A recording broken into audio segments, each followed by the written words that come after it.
Después vamos a ver quiénes son los Borgia, quiénes son los Medici y quién es Maquiavelo. Pero le decía que estábamos tratando de ubicar a Julio Pisetti. Julio Pisetti es el presidente de Datamática, que es esta consultora argentina que está trabajando ahora en Venezuela y que sorprendió al mundo mostrando una encuesta que está señalando que ya Capriles tiene una interesante ventaja sobre el candidato chavista Maduro. ¿Lo tenemos en línea, Julio Pisetti? Sí, hola, ¿cómo estás, Diego? ¿Qué tal, Julio? Bueno, es un gran honor y en este momento tenerte. Sé que no estás en Venezuela, estás en Salta en estos momentos, ¿no es cierto? Sí, ahora estoy acá en Salta. Bueno, sorprendieron al mundo desde Datamática. Yo voy a recordar que también sorprendieron al mundo cuando fue la elección del presidente Santos de Colombia, a quien todos lo daban perdiendo con el ecologista, este hombre de izquierda Mocus, hace unos 4 años, y sorprendieron con una encuesta que decía que no estaba perdiendo, estaba ganando y finalmente ganó. ¿Va a pasar esto ahora? Bueno, nosotros estamos sorprendidos con el proceso de Venezuela. Comenzamos a trabajar en un tracking hace unos 15 días, sobre fines de marzo. Y bueno, efectivamente, fines de marzo pasaba lo que todos creían, de que Maduro tenía una importante ventaja por sobre la candidatura de Capriles.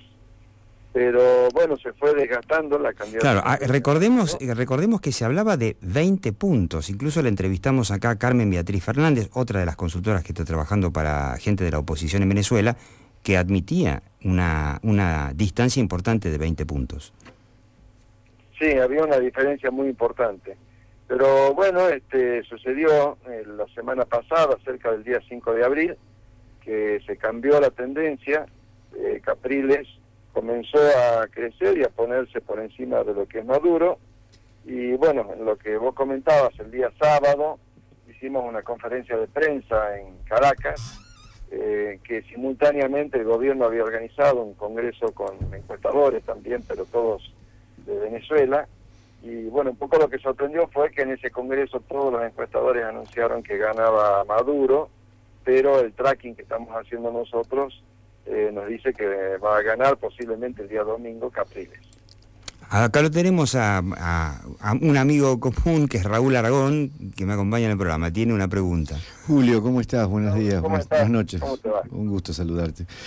Asombroso lo que planteas. Esto no son escenarios que sucedan con mucha frecuencia, esa inversión de posicionamientos con tanta contundencia, ¿no? ¿A qué lo atribuís vos? Porque no dudo de tus números, Julio. Yo sé que ustedes son sumamente serios y cada vez que tengo oportunidad de decirlo lo digo, ¿no? Una buena pregunta. ¿Cómo se produce ese vuelco en tan pocos días, no? Bueno, nosotros hemos visto a lo largo de muchos años, pocas veces estos vuelcos, ¿no? Te diría, lo vimos una vez en Bolivia, cuando es la elección donde ganó Sánchez Lozada. Después lo vimos poco más cerca acá en la elección de Colombia, cuando ganó el actual presidente Santos, y ahora lo estamos viendo en Venezuela, pero no solamente que se produce un cruce de las tendencias, sino en tan corto tiempo. Lo que está pasando en Venezuela es que hay dos mensajes totalmente diferentes y aparentemente el mensaje del candidato Capriles está teniendo mucha más aceptación por parte del electorado, mientras Maduro tiene un mensaje de división, de pelea, de choque. Ahora, está buscando...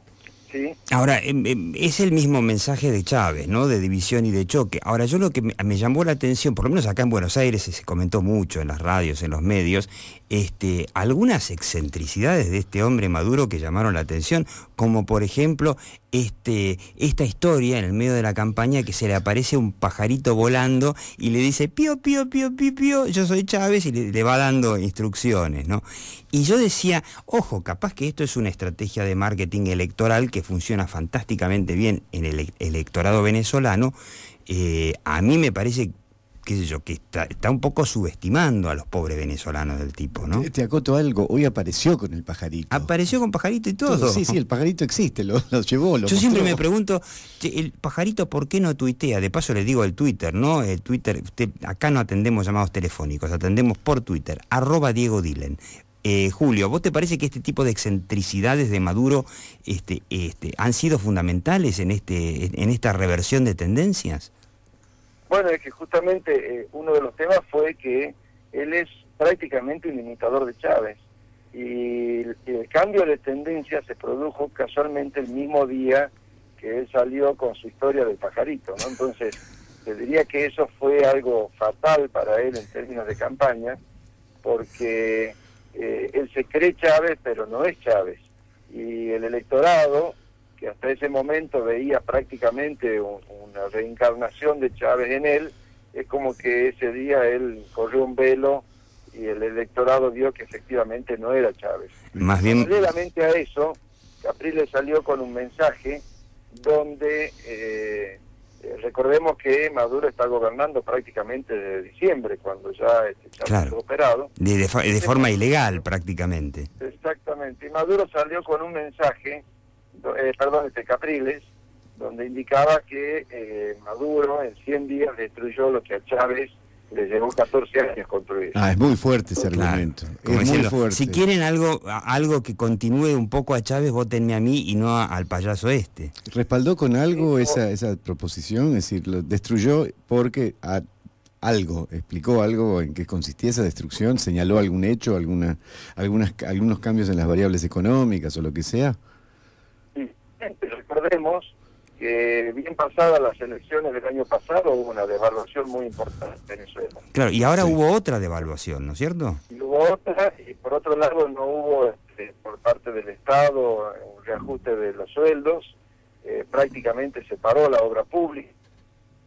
Entonces, bueno, el país está como detenido desde que no está Chávez. Claro. Y por otro lado Maduro se enfocó mucho en el marketing de Chávez y de que si estaba enfermo y de prolongar un poco el velorio.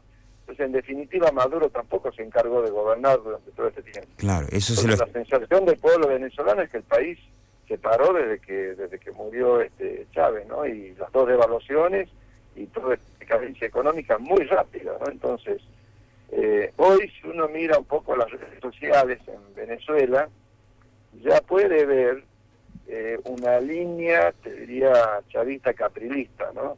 De gente que de alguna manera muy elegante le pide disculpas a Chávez y le dice, tu sucesor es Capriles, o sea, hiciste lo que tenías que hacer, te perdonamos lo que hiciste, pero tu sucesor es Capriles, ¿no? Entonces, y por otro lado, tiene ese estilo que también le ayudó a Chávez, ¿no? Pero es un estilo con impronta personal, es una copia como el que intenta hacer Maduro, ¿no? Entonces, todas esas cosas, el electorado lo está viendo, y aparte es un electorado muy proactivo, te diría, en la pregunta donde se dice si piensa ir a votar, 95% de los electores dicen que sí van a ir a votar el día domingo. Y claro, es una elección crucial. La elección pasada fue el 80%.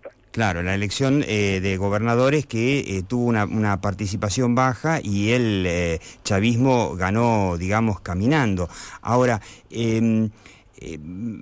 vos dirías que la diferencia entre la muerte de Néstor Kirchner, que, bueno, favorece ese luto, digamos, ese marketing del luto, favoreció muchísimo a Cristina, evidentemente no es para cualquiera. O sea, una cosa es Cristina como candidata, que ex esposa de Kirchner y además una política con mucha trayectoria, que evidentemente que Maduro no pudo jugar el papel de viuda y por eso no le está saliendo. Mira, yo te diría que el caso particular, por lo menos en lo que es marketing político de la muerte, es como que te da un envión. Pero bueno, después de vos depende si aprovechás ese envión y seguir manteniendo el ritmo, o Cristina, que supo aprovecharlo y fue creciendo, lo que pasa como Maduro, que se está perdiendo la inercia y comenzó a bajar en su intención de voto. Claro. Julio, no quiero cortar el hilo de lo que estamos conversando, pero tampoco me quiero olvidar, o que no nos quede tiempo para decirlo. Realmente te felicito a vos y a tu gente. Yo sé lo que es anunciar contra la corriente, digamos, anunciar cuando todos dicen es blanco y uno dice no, es negro. Requiere coraje. A mí me pasó con la elección de Misiones con Piña. Y realmente es un momento... Hay que tener coraje, así que te lo felicito, muchachos. Y además hay que decir una cosa, Julio Pisetti está en Salta, pero él tiene gente que está allá, en Venezuela. ¿Cómo le está pasando a esa gente? Porque en la elección pasada, en la elección a gobernadores, la gente de tu equipo había tenido serios problemas con la policía secreta venezolana. Sí, de hecho, cuando fue la elección de gobernadores, el SEBIN, que es la policía secreta venezolana, persiguió a todos los equipos de campaña y la gente nuestra tuvieron que salir por Trinidad y Tobago, o sea, fue todo un escape, digamos, porque no podían salir por Caracas, ¿no? Entonces, de película. El ambiente es muy difícil. Yo te diría, hoy hay dos cosas muy importantes que tenemos que tener en cuenta para el domingo. La primera, la gran posibilidad de fraude que tiene el gobierno. Claro, esa es la pregunta que te iba a hacer, ¿no? Acá nos imaginamos que es bastante probable que el gobierno meta mula, ¿no? Lo que pasa es que ellos tienen un sistema de voto electrónico donde no queda ningún registro en papel, ningún tipo de registro que no sea lo electrónico. Claro. Y después el sistema de escrutinio, si ustedes recuerdan la elección pasada, es como que hay un silencio total de radio hasta que sale la presidenta del Consejo Electoral a decir ganó tal y se acabó. Digamos. Y el Consejo Electoral es netamente chavista. Exactamente, son de 5 jueces, 4 son afiliados al partido de Chávez. Que no es muy diferente al sistema argentino, donde en una situación realmente muy irregular es el Ministerio del Interior el que cuenta los votos y no la justicia o un organismo independiente como lo es en México, antes era la justicia electoral acá, sino que ahora lo hace el Ministerio del Interior. O sea, el gobierno, uno de los partidos, cuenta los votos. Ahí estamos en problemas, ¿no? Y el segundo elemento a tener en cuenta el domingo es qué van a hacer las Fuerzas Armadas, ¿no? Claro, la gran pregunta. En el caso de un triunfo de Capriles, las Fuerzas Armadas, acá no se sabe, pero en Venezuela lo que se conoce como la revolución y el pueblo que adhiere a la revolución está armado. Entonces, hay civiles armados en las calles, miramos. Por lo que si Maduro... Civiles de los dos partidos, civiles de los dos lados. No, te diría que básicamente son los que están más allegados a lo que se conoce a la revolución bolivariana. Claro, entonces, me imaginaba. El punto es que si Maduro, por alguna razón, no reconoce el triunfo o llama a que la población ocupe las calles, la única institución con capacidad de controlar eso son las Fuerzas Armadas. Entonces, es central el papel que jueguen el día domingo las Fuerzas Armadas. Claro. Si se anuncia un triunfo de Capriles, ¿qué van a hacer las Fuerzas Armadas? Si van a defender el resultado de la elección o si van a defender al gobierno actual. Entonces, ese es un punto. Te diría, los puntos claves son si se puede evitar en algo el fraude, y segundo, qué van a hacer las Fuerzas Armadas frente al resultado electoral. Yo escuché que... Digo, la tendencia es muy clara, y en la última medición que hemos terminado anoche, ya hay casi 10 puntos de diferencia. 10 puntos, yo lo anuncié con 6 puntos de diferencia. Bueno, un fraude de 10 puntos es ya muy difícil, ¿no? Muy difícil. Mira, te comento, el resultado de anoche a la medianoche tenía 40,7 Capriles y 31,4 Maduro. O sea, ahora, Julio... Estamos hablando de 9 puntos y décimas. Te pregunto porque como se organiza un fraude tiene ciertos requisitos.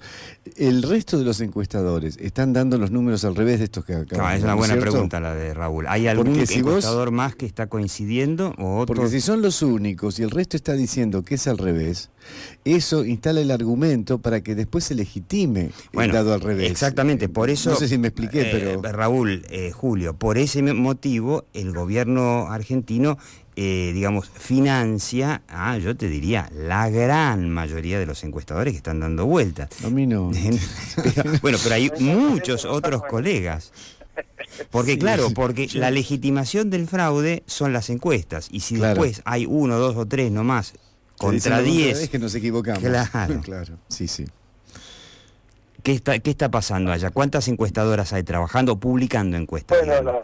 las que estuvieron en este congreso que yo te comento eran 6 empresas, ¿no? Y todas daban entre 20 y 25 puntos a favor de Maduro. Claro. Sí creo yo, algunas de estas empresas, quizá la mayoría, te diría, la información que era más bien de mediados de marzo.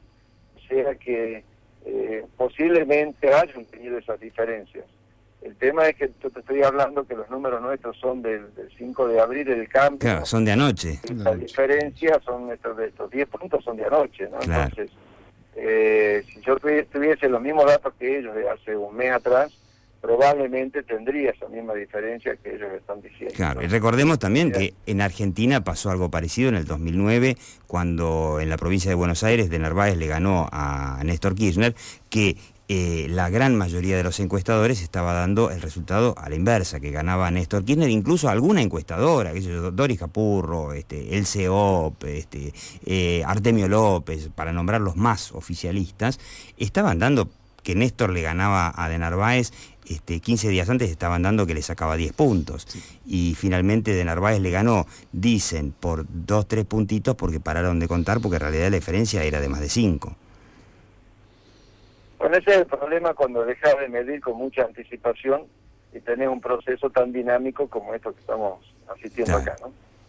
Así que bueno, Julio, el pajarito, Pío Pío, fue importante a la hora del vuelco electoral y escucho que es un hombre que comete muchos furcios al hablar Maduro, ¿no? Bueno, si vos seguís un poco su campaña, vos vas a ver que no fue solo lo del pajarito, sino que permanentemente está generando situaciones donde posiblemente él veía que Chávez generaba algunas situaciones histriónicas, algunas situaciones que podían llamar la atención, pero era Chávez, ¿no? Entonces, él ahora quiere hacer algo parecido y en realidad queda muy ridículo lo que él hace. Entonces, eso le está costando en votos y probablemente, yo creo con mucha con confianza que el domingo va a tener una elección adversa, ¿no? Sí, no tiene el carisma, ¿no? El sábado inclusive, con lo cual yo creo que la tendencia es que se abra un poquito más la brecha hasta el día sábado. Claro, además como que es una tendencia, se genera una especie de efecto go-go y entonces cuando hay una tendencia tan fuerte en la opinión pública es muy probable que se acreciente muy rápido, ¿no? Todavía te quedan, según tus números, quedan más o menos unos 17 puntos de indecisos, ¿no? ¿O estoy equivocado? Sí, están más de 20 puntos, no más de 20 puntos de indecisos porque... Eso, perdóname, eso no lo entiendo. No suman un punto, ¿no? ¿Cómo? Yo no entiendo eso. ¿Cómo puede ser en un país tan claramente dividido, con una elección tan crucial, que a 4 días de la elección todavía queden 17 puntos de indecisos? No, quedan más, quedan muchos más. Ya hice mal la cuenta. La verdad que es impresionante, ¿no? Yo no lo puedo creer. ¿Cómo los venezolanos no la tienen clara después de, no sé, qué sé yo, 15 años de chavismo y además ante una situación donde hay prácticamente la polarización es entre 2 candidatos y nada más, que haya tantos indecisos? Sí, a 4 días. ¿O será temor de la gente de contestar a los encuestadores? ¿Qué es lo que siento acá, no? Por un lado hay algo de voto oculto, de mucho miedo en Venezuela. Claro. Y por otro lado, hay gente que sabe por quién va a votar, se manifiesta indecisa y bueno, a veces no termina declarando su voto. Que diría que nosotros la experiencia es que llegada a días antes de la elección con 10, 12% de indecisos nos resulta muy extraño, ¿no? Es raro. Es rarísimo. Sí. Es muy raro. Y para terminar, Julio, vos que sos argentino y seguís la actualidad en Argentina, ¿necesitamos nosotros también un Capriles para poder lograr un cambio en el 2015? Bueno, lo que pasa es que yo creo que Argentina tiene un cierto desfasaje con la política venezolana, ¿no? Primero, en Argentina no apareció un Capriles, porque tampoco hay una concertación de partidos que esté trabajando por tener un proyecto de poder alternativo al que hoy existe. Ese mismo escenario Venezuela lo vivía hace 5 años atrás, 10 años atrás, ¿no? Hasta que la oposición venezolana aprendió y entendió de la necesidad de tener un Capriles, pasó mucho tiempo. Claro. Yo lo que lamentaría que en Argentina la oposición, en lugar de aprender hoy sobre la necesidad de tener un proyecto, tengamos que esperar 6 años más de desgaste para que recién entiendan que tenemos que tener un proceso similar al de Venezuela. Claro, y además sería terrible, porque que llegar a eso significa que la Argentina, entre en un proceso económicamente desastroso, en donde, yo no sé si vos tenés la cifra, pero una parte muy importante de yo diría de la clase media venezolana emigró. Está hoy en Miami, fundamentalmente. Es importantísima, sí. El sector de clase media que emigró a Miami es enorme. Yo te diría que el efecto de expulsar gente del país de estos modelos es muy importante. Muy importante. Incluso en el caso de Venezuela, no creo que pase aquí en Argentina, pero me contaban que la comunidad judía, que por supuesto no es para nada tan grande como la Argentina, se redujo a prácticamente a la nada. Porque además Chávez puso en marcha un proceso bastante antisemita, ¿no? Cosa que acá en Argentina no creo que pase. Sí, bueno, se pusieron en marcha tantos mecanismos pero digo, lo que a mí me preocupa mucho es a veces ir copiando el modelo, ¿no? Entonces, no me sorprendería ni me sorprende que se comienzan a hacer cosas en Argentina que ya se hicieron en Venezuela, ¿no? Venimos con ciertos... Entonces, digamos que hoy en Venezuela estamos viendo un poco el futuro, ¿no? Es un triste futuro. Aprender de eso y tratar de cambiar nuestro modelo. Un triste futuro. Una última pregunta. Acá estuvimos hablando todo el tiempo del Papa Francisco. El Papa Francisco, que al principio se decía que no se iba a meter en la política argentina, por lo menos no de lleno, ni inmediatamente, y ya vemos que esto no es así. Tuvo tiempo hasta de escribirle una carta al presidente de San Lorenzo, pero también le escribió una carta al presidente de la Corte Suprema, que ahora va a enfrentarse en una guerra muy complicada con el gobierno de Cristina Kirchner. ¿El Papa Francisco tuvo algún rol o por lo menos la Iglesia tuvo algún rol diferente desde que tenemos Papa latinoamericano? Para ellos no es importante que sea argentino, pero sí latinoamericano, ahí en las elecciones en Venezuela. He visto, digamos, mucha movilización. Te diría que está muy politizada y organizaciones o instituciones como la Iglesia creo que no están jugando muy fuerte, sino que la opinión pública está muy pendiente de los dos candidatos y de lo que es chavismo o lo que allá hablan de la derecha, de la oligarquía, digamos, pero la Iglesia en particular no está teniendo un papel central y muy fuerte dentro de lo que es el proceso electoral de estos días. Bueno, Julio, suerte, esperemos que no le pase nada a tu gente ahí en Venezuela, y la verdad que de corazón espero que gane Capriles y que haya un cambio en Venezuela por los venezolanos y por toda América Latina. Te mando un gran abrazo y éxitos. Muchas gracias, Diego, y también un abrazo para vos, Raúl. Saludos, Julio.